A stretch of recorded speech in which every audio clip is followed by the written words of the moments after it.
Welcome to AITV News. The United States has abruptly halted the issuance of all visitor visas to individuals from Gaza.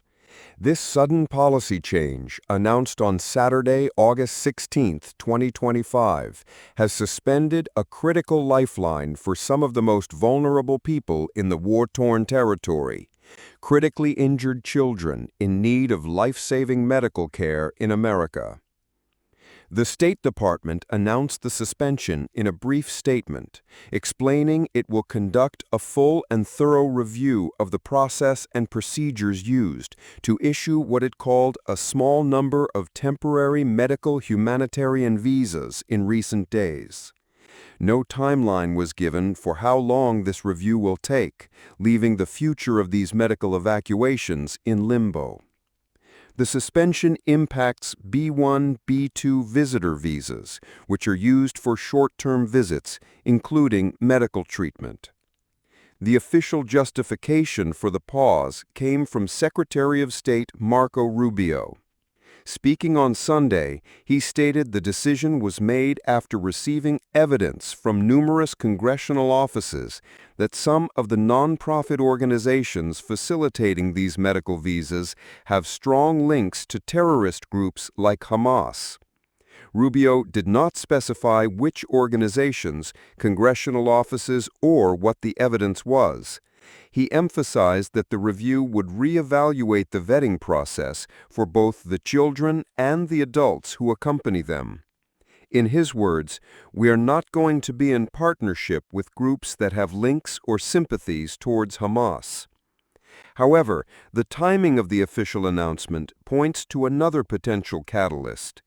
The State Department's decision came just one day after a series of social media posts by Laura Loomer, a far-right activist and ally of President Trump. Loomer posted videos of children from Gaza arriving at U.S. airports for medical treatment, claiming without evidence that they were a national security threat and that the charities helping them were pro-Hamas. One video, which she claimed to have obtained exclusively, was copied from a charity's public Instagram account. She misrepresented children with amputations arriving for prosthetic limbs as Islamic invaders. Loomer took credit for the policy change, thanking Secretary Rubio for his prompt response. While President Trump has previously downplayed her influence, several officials have been removed from the administration after she publicly criticized them.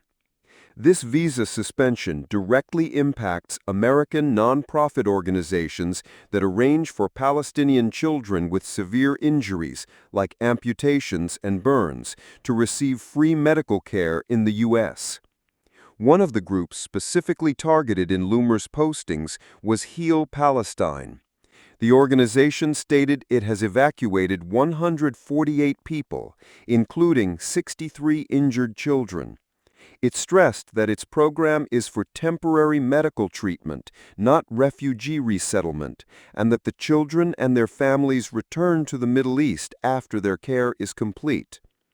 Another major charity affected, the Palestine Children's Relief Fund, or PCRF, warned the decision will have a devastating and irreversible impact on their ability to provide life-saving care. The situation in Gaza provides a grim backdrop to this policy change. The World Health Organization recently stated that over 14,800 patients in Gaza require medical evacuation for life-saving care that is unavailable in the territory. The United Nations has also repeatedly warned of widespread starvation and malnutrition. As of May 2025, the U.S. had issued nearly 4,000 B1, B2 visitor visas to individuals holding Palestinian Authority passports, a figure that includes Palestinians outside of Gaza as well. Reactions to the suspension have been sharply divided. Republican lawmakers like Representative Chip Roy and Representative Randy Fine praised Loomer's actions and expressed their own concerns. Conversely, the Council on Islamic-American Relations, or CARE, condemned the move, with its national executive director calling it a sign of intentional cruelty.